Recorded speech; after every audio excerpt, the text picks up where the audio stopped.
Welcome back to Asteroids and GameMaker. This is going to be the first video of the fourth chapter in which we explore setting up the actual gameplay of Asteroids. Because right now, we have weapons, we have asteroids, we have the ability to destroy them, and we can get destroyed. But there's no respawning, there's no different levels, there's no scores, there's a lot of the game components of this is still missing. So that's what we're going to go and add. In this video, we're going to focus on doing some of the UI work so that we can see our score, we can see our remaining lives. And so let's kind of get started with that. First thing we need to do is create some global variables. The global variables are going to be variables that will persist even if a specific object doesn't exist. So, for example, we don't want to put the lives on the player because if we put the lives on the player and the player is destroyed, well, we lose the variable. Or even worse, if it's an instance variable, then whenever the player gets recreated, then it gets reset back to its value. So we want to place these at the global level, which means they're not assigned to a specific object. And typically when we're first declaring these need to happen at the start of the game. So that's going to be a job I'm going to give to the game manager. So if we double click on game manager, it'll jump us over to our events here. So the very first event that, as far as I'm aware, fires in GameMaker is the game start event. And the game start event will allow us to declare global variables that we might use for any object. Now, I do think game start is influenced by the instance order in the specific room. So the order the instances activate would affect it. What I mean by that is if you actually were to go look at the room, you see there's an instance create order, and so this would be the order that the game start events would fire. So why that's important is if you have something like player, well, let's say the UI stuff is handled on the game manager, and we don't activate, let's just reorder this, and we don't activate the global variables until it's the player's turn. Well, if we needed to use them during game create, in here they may not be created to the later step. So it's a very small thing, but if you do have a random crash for dealing with global variables or anything, keep in mind that the instance create order could potentially influence that. For game start, I don't think it should matter much because we're not going to try to read variables during game start, so that order shouldn't impact us too terribly much. So going back to game manager, we want to add a game start event. Now, if you read around, there is some recommendation for doing this in room starts, which doesn't make sense for our context. And then also I've seen it recommend that you use a script to do this.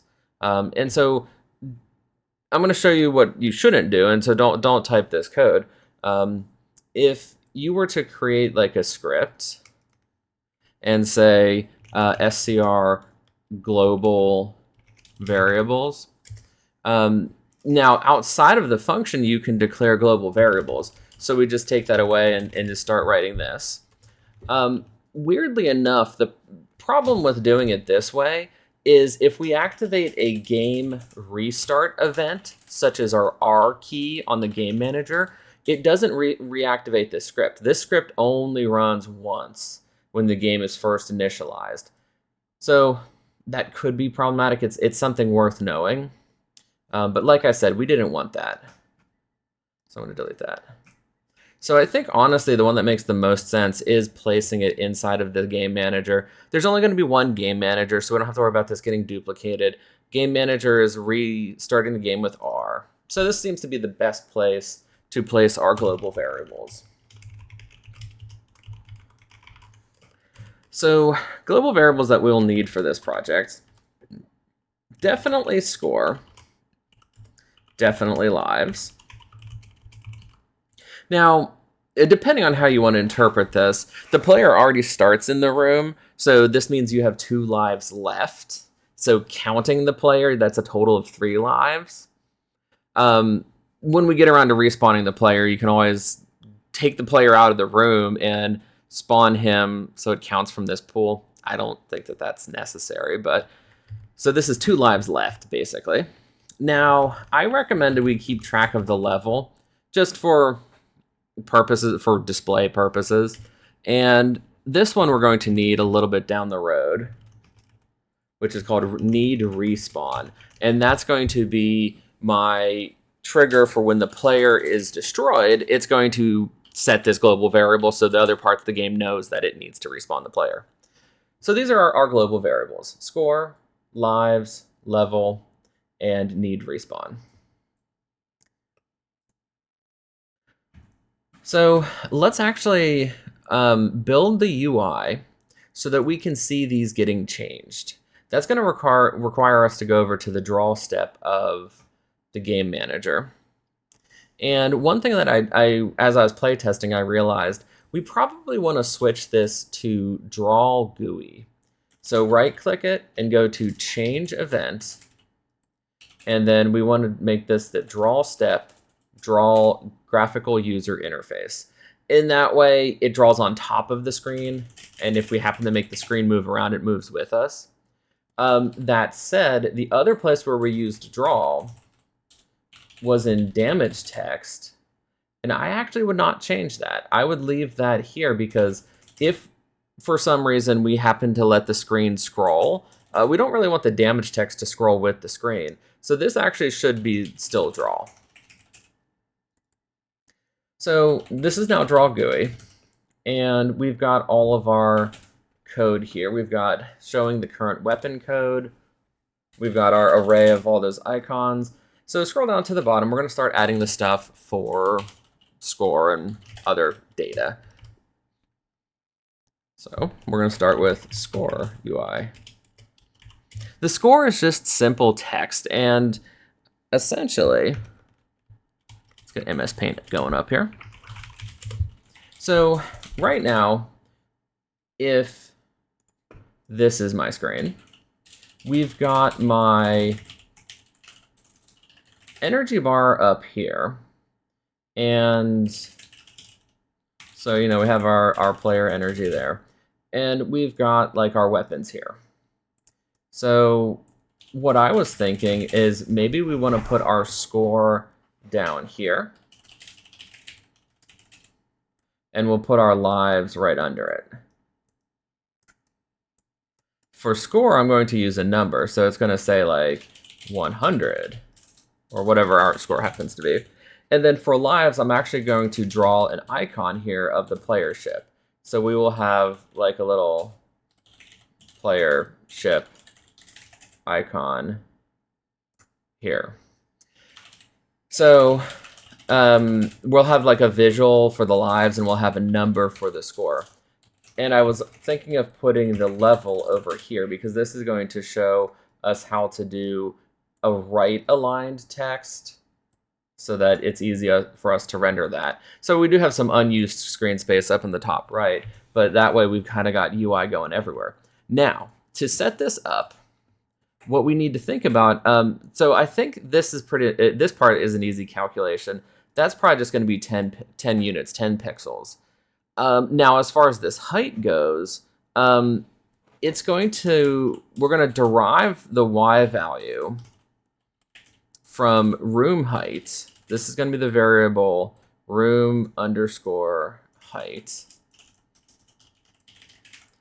And then to get to this point right here, we basically want to subtract however much height that's going to be. And so I'm going to initially try minus 60. So essentially what we're going to do is take room height minus 60 to get the Y position of where we want this score.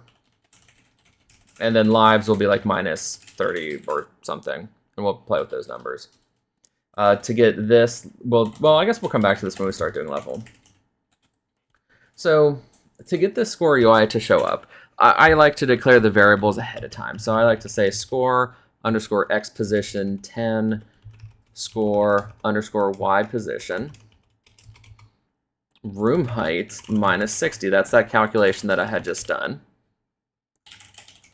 So now let's actually get this on the screen.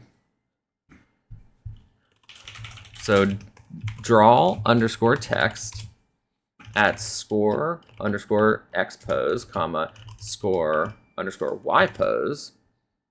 The text that we want to draw is the word score plus a function that casts numbers to strings. So we're going to use string global.score, and then that's going to cast that to a string so that it can concatenate appropriately. If we hit play, we should be able to see this. Now there's a few tweaks I still want to make to this, and a few interesting points to still to mention about this. So what's happening here is it's actually using the same font that we used for our weapons up here.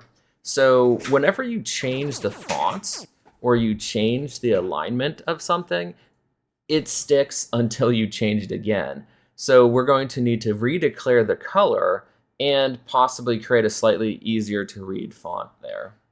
So that means we need a new font. So I'm going to right click on fonts and go to create font, wherever that is. There it is. FNT underscore. We'll call this UI text. Or I guess since we said weapon UI, it'd be text underscore UI, just so we're consistent in how we name these. Size 12 looks fine. You can play around with the font to find one that might suit your needs better than the default of Arial at size 12. So we're going to X that. And going back to the game manager, now let's go through and adjust these same things where we set the font and we set the color. So we want draw underscore set underscore font, and we want to tell it that we want to do FNT text UI. As far as color goes, draw underscore set underscore color. I believe we want C underscore lime. If you mouse over, you can see what that's going to be. That's going to be a bright green. And just for the sake of not running into problems, I do want to set the horizontal alignment so that it doesn't get centered or does anything weird. So we'll do FA underscore left, and that makes it left aligned, meaning the left justification is going to bump up to the left, which I believe is what we used up here. So I do want to add that to where I changed this font, because I typically want to adjust all three things. I want to adjust the font, the alignment, and the color all in one go. Now, if I start adjusting the vertical alignment, then that's another thing I might have to include in all of these. Okay. So with those changes, when I hit play, we can see that I now have a different looking score there. Maybe I want to make that font a little bit bigger. Yeah, I don't know, it's fine.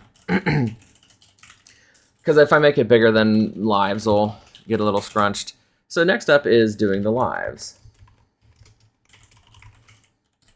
And this uses icons.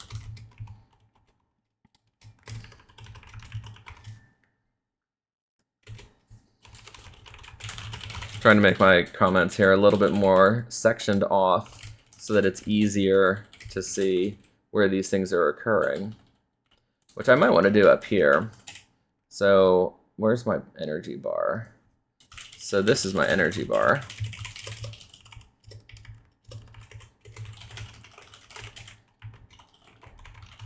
That's in the top left. And then showing the current weapon. Top left, underbar. That way, at least I have these very clear sections, so I can scroll through and see it a little bit easier. So this is the lives UI.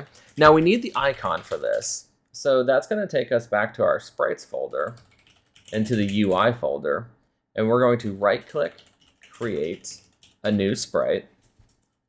SPR underscore lives icon.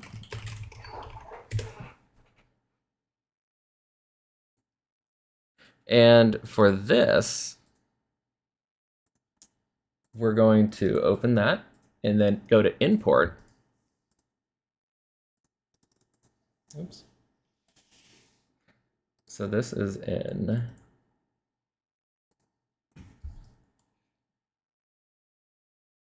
GameMaker projects, assets.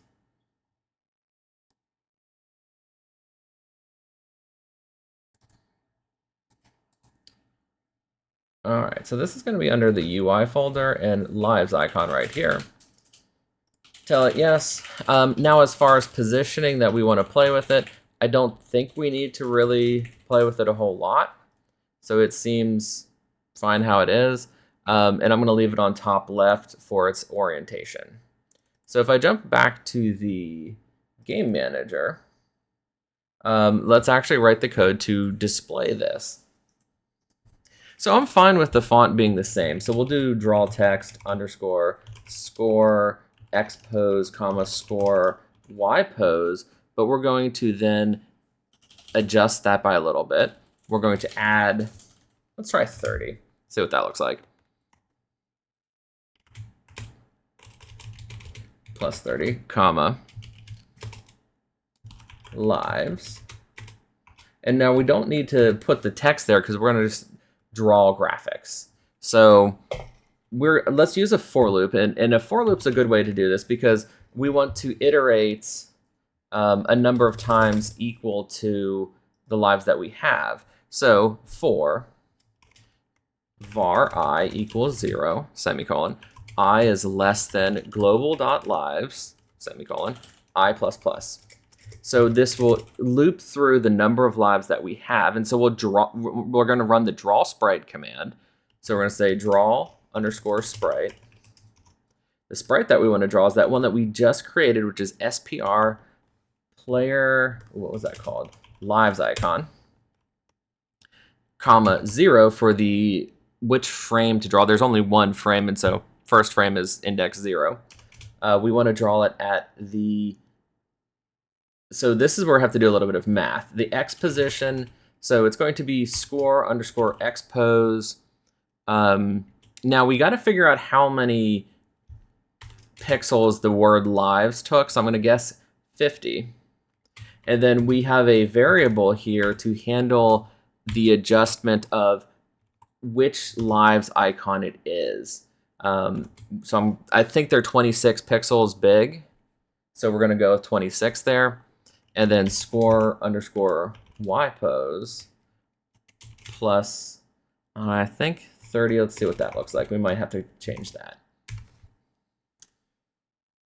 So to explain this line a little bit, what's happening there is if we're going to like kind of take a look at the behavior here of the word lives, like what's happening is we're kind of declaring a point.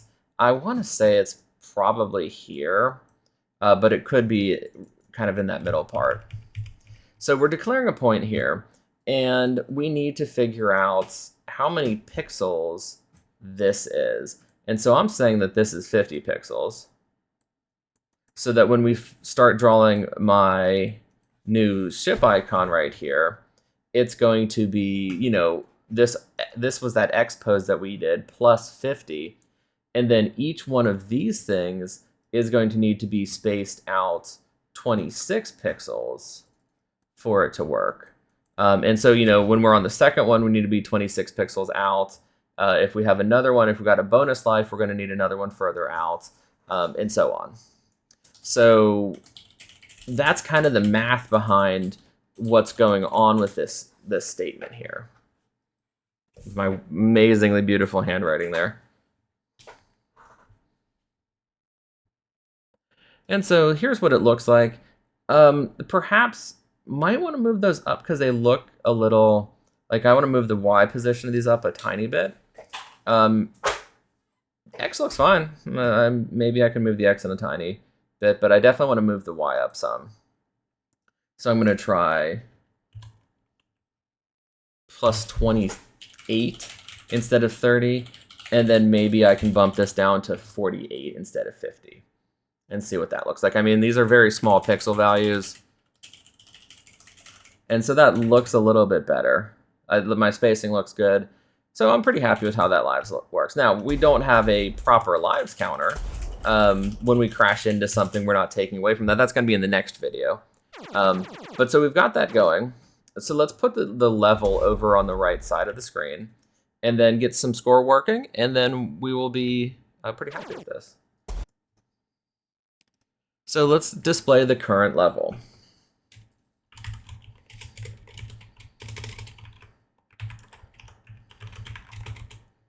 And this is also text, but this is going to be in the bottom right of the screen. So different computation now. So this is level expose. And instead of just going for 10, because that's 10 pixels off the side, we'll do room_width minus 10. And we're going to right justify the text so it'll line up so that the text ends 10 pixels away from the edge of the screen. Level_ypose equals room height minus 30, which is the height of where the lives text is. I'm going to copy, actually, we'll just copy all 4 of these lines, basically what we're going to use. So I want the same font. I want to switch this to yellow text, but now instead of left justifying, I want to use right justifying. And instead of score, it's going to be level.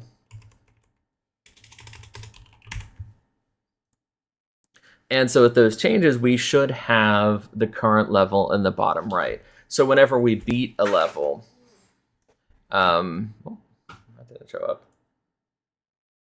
Oh, I forgot to change these. It's still using the score X position, but I want to use the level X position. So we hit play, and we can see down there we have level 1. So that maybe we can bump that up every time we defeat some asteroids. And also, like, if we want to put some more information here, we can always have like some kind of like asteroids remaining readout in that bottom corner, or maybe there's like a bonus multiplier, or so like we could expand on what goes over there. But for now, we've got our lives in the left corner, we've got the current level in the right corner, and the last thing I want to do in this video is add some code to get points for destroying the asteroids. So that's really simple. So to add points, let's go to our enemy asteroid parents. And when it gets destroyed, so right here, right when we're about to delete the asteroid, we want to take, and I believe the instance variable was called score value. We can see that right here. We want to say add score to global score. So we're going to say global.score plus equals score _value. And since, you know, all the other asteroids are inheriting from this one, they're all going to get this code and run it when they are destroyed. So we hit play. And now when we destroy an asteroid, we should gain 100 points. Well, I guess the little ones are 150. Big ones are 100, so I got some more points. So now we're earning points for destroying asteroids. Doesn't matter what weapon we use. Now when I hit reset, it's going to bump back down to 0 because I did game restart. So next up, we've got to learn how to respawn the player and also keep the player safe so we don't get respawned into an asteroid. And then after that, we've got to work on levels, and we're pretty much done when we get to that point. So I will see you in the next video where we do some player respawning. So thank you for watching.